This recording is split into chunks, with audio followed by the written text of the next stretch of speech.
What's going on, everybody? It's probably been, I don't even know how long. I moved to Atlanta, Georgia, and I could probably make a video about that too. You clicked on this video because you see that I'm a field service engineer. I work with servers and storage. Let me show you what's in my bag for the past almost year that I've been doing this. Here's my bag. As you can see here, this is typically what it looks like whenever I go into a data center.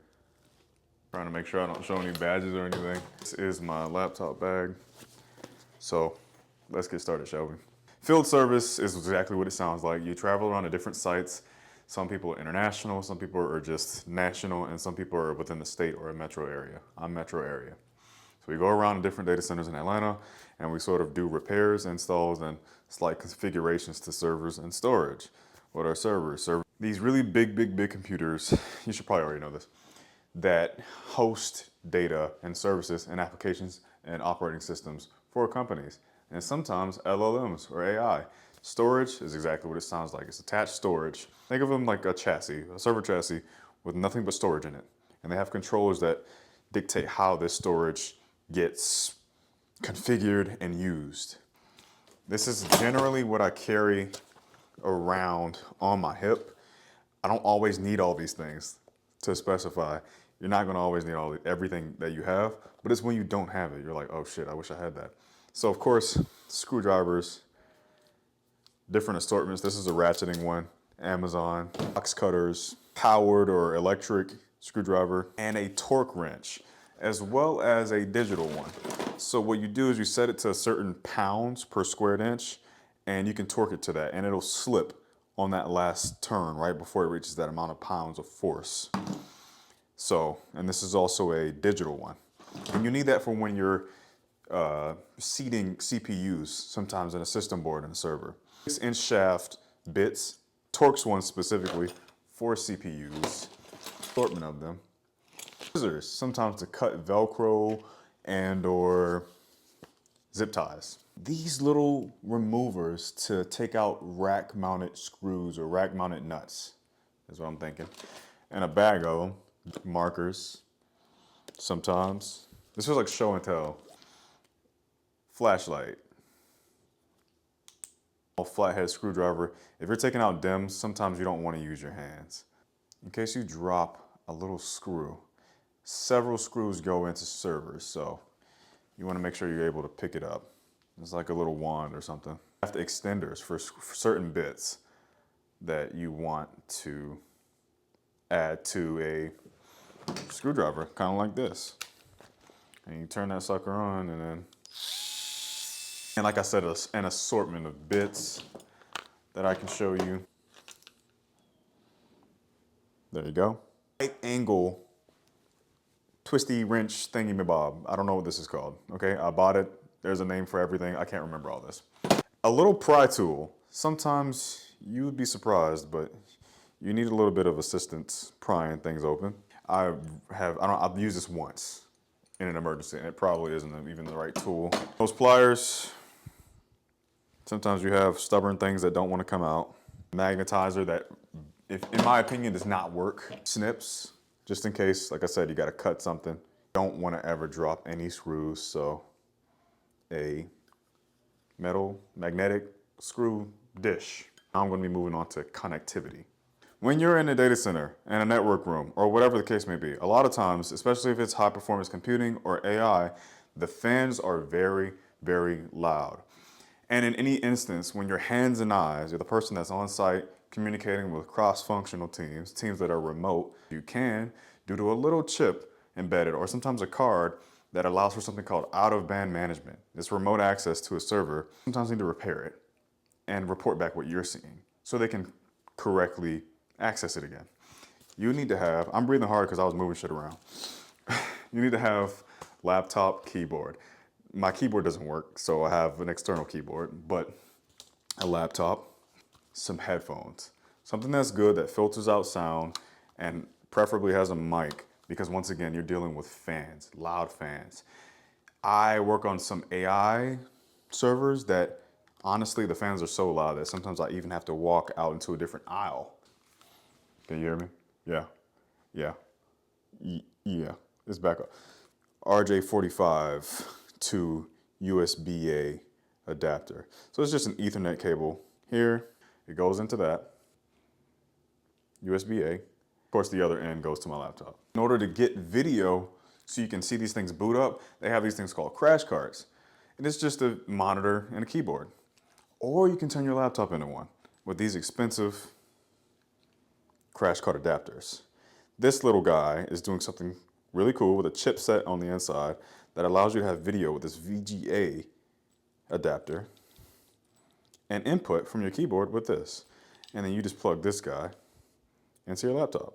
And you get video feed to see it boot up and go through something called POST, the power on self-test. And that's how it goes through all these different checks to check all the hardware components to make sure this thing can actually boot.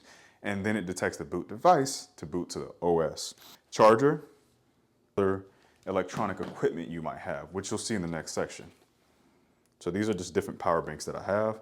2, redundancy is something that you'll see a lot for people who do this kind of work. So these are like serial to RJ45 and then a RJ45 to USB-A. There's here, one is a hub to have a bunch of different connections go to my laptop, and then more of the RJ45 to USB-A, and then USBs.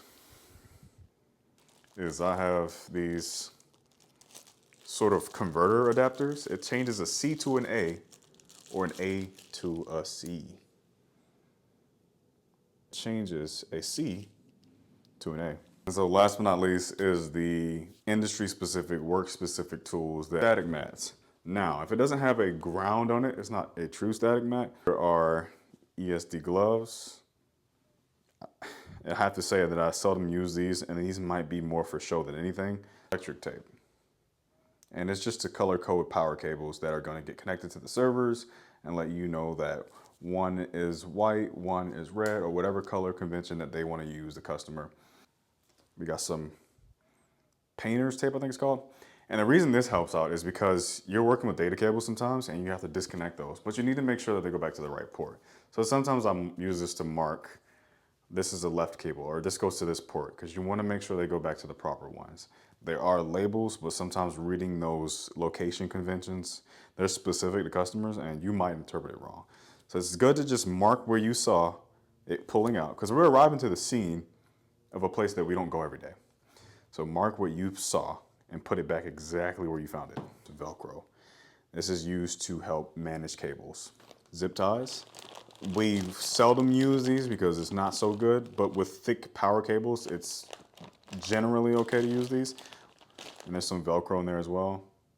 Every part that we get that has a CPU ships with this stuff, but I keep extras just in case. We have alcohol wipes to clean thermal paste and thermal paste syringes to give more thermal paste. This is a tester that I got on Amazon. The schools of thought on it are different, but what it's supposed to test is basically to make sure that it's going to connect to my wrist. This tester works. So right now I am connected to it via that port and this little cable, and it's connected to my wrist. And what's supposed to happen is it's supposed to say good. There's an app on my phone that I use, but there might be serial numbers or barcodes that I need to scan to get information about product numbers and whatnot. And so I'll use this scanner. Let's not damage my camera. And sometimes I will use this. It's a little mini flashlight that's magnetic. I have these things called loops. And what loops do is just help filter out sound from the background. And an assortment of different ear muff or ear caps for them, not attached to anything. These are just free ones. Tool that I very seldom use because I never need to take notes. I always put everything in my phone anyway, but magnet, or not a magnet, what is this thing called? A magnifying glass. Very seldom use that, but it's good to have if you want to check a PCI slot to see if there's something in there, or a bent pin even on a socket for a CPU. My favorite thing that I've gotten recently, so